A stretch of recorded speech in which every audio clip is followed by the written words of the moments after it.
Hey everyone, how are you doing today? Usually when we see a confrontation between a Jedi and a Sith, there is a lot of jumping around, sword clashing, and maybe a bit of lightning here and there. But not all the battles in the Force are so direct or physical. Some battles are fought on a higher plane within the Force, and they come down to a contest of wills. In particular, what I'm talking about is battle meditation. This is an ability, a Force power, that is perhaps one of the most devastating powers that both the light and the dark can use. Mastered by those who have a natural proclivity for it, battle meditation could literally change the outcome of a combat engagement, a war, or even the fate of the galaxy. So today I thought I'd share this excerpt from the Darth Bane Path of Destruction book. This is where we're going to experience just how devastating battle meditation can be under the control of someone like Lord Khan, the powerful Sith leader of the Brotherhood of Darkness. Once he unleashes it on a Republic fleet, we're going to see things get really real. However, battle meditation is not a power solely in the possession of the dark side only, which the Sith Lord is about to get a reminder of. So I'm going to read some passages from the book, I'm going to talk about it, and then in the end, we're going to talk a whole bunch about a bunch of different theories with Thrawn and more. Here we go. The Sith struck without warning, materializing en masse from hyperspace, an almost suicidal maneuver for such a massive fleet. Before an alarm could even be sounded, the Republic ships found themselves being bombarded by 3 dreadnought cruisers, 2 Corsair battleships, dozens of interceptors, and a score of buzzard fighters. And at the head of the attack was the flagship of the Brotherhood of Darkness, the Sith destroyer Nightfall. In his meditation sphere above Nightfall, Lord Khan was directing the assault. From inside the chamber, he could communicate with any of the other ships, issuing his orders with the knowledge they would be instantly and completely obeyed. The chamber was alive with light and sound.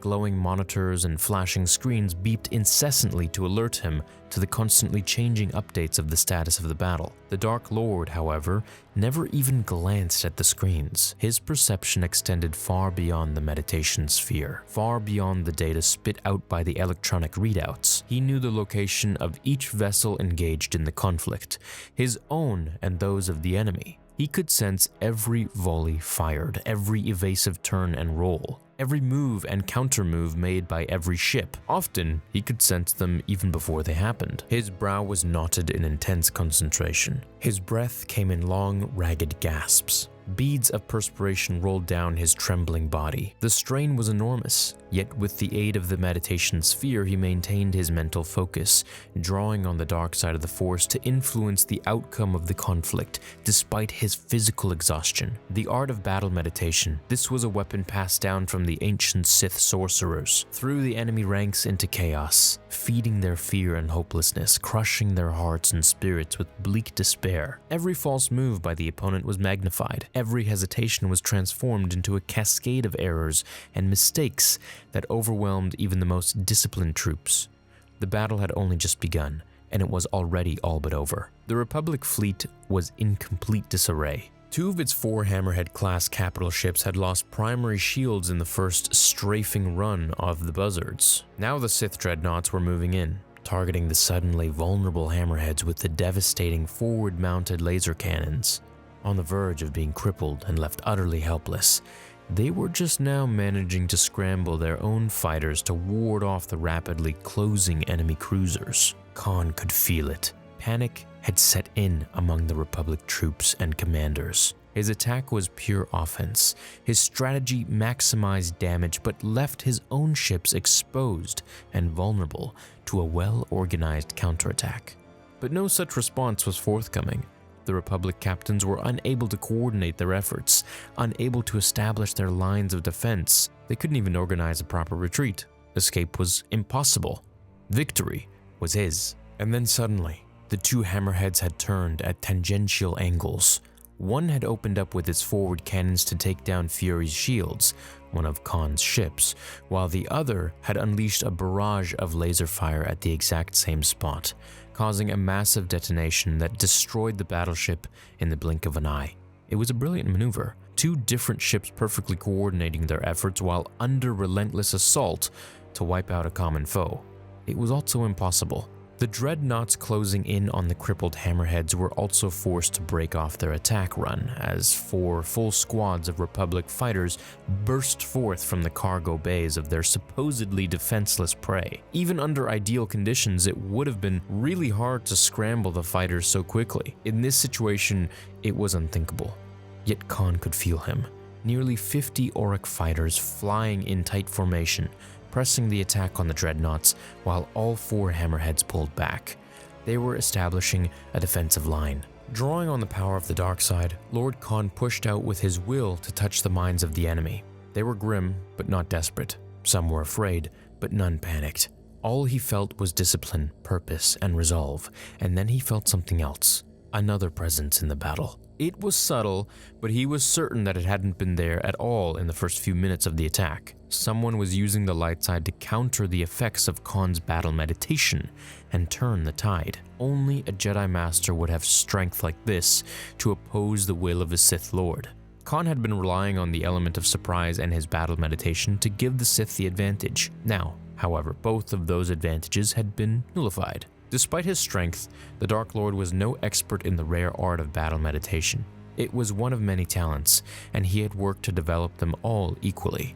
The opposing Jedi, however, had likely been trained from birth for just such a confrontation. The tide of the battle was slowly turning, and the Dark Lord was becoming desperate. He gathered his will and lashed out with a sudden surge of dark side power, a desperate gambit to swing the engagement back under his control, spurred on by adrenaline, bloodlust, and irresistible compulsion of their leader. A pair of buzzard pilots tried to ram their ships into the nearest Auric squadron, determined to break their formation with a suicide attack. But the Republic pilots didn't panic or break ranks trying to avoid his reckless charge. Instead, they met the assault head-on, firing their weapons and vaporizing the enemy before any harm could be done. So I'm going to interrupt here for a second. Now, this passage is particularly long and very involved, but another Sith ally of Lord Khan's, named Copex, like Anakin and Obi-Wan in Episode 3, was able to get his starfighter inside the Republic cruiser and paved a path of destruction and death against the enemies of the Brotherhood, until he reached the chamber with the Jedi Master performing the battle meditation. And that's where he struck her down. So now back to the book, and then we can talk more about it. The death of the Jedi Master turned the tide once more. Resistance crumbled. The battle became a Sith rot, then a slaughter. No longer protected by the power of the light side of the Force, the Republic soldiers were completely demoralized by the terror and despair Khan spawned in their minds. Those who were strong-willed gave up all hope, save that of escaping the battle alive. The weak-willed were left so despondent they could only hope for a quick and merciful death. The former didn't get what they wanted, but the latter did. The Sith losses that day were heavier than expected, but their victory was absolute. Not a single Republic ship, pilot, or soldier escaped the first battle of Ruusan alive. So there we go. Dark side battle meditation versus light. There isn't much yet on battle meditation within the new canon, and yet being the optimal word here.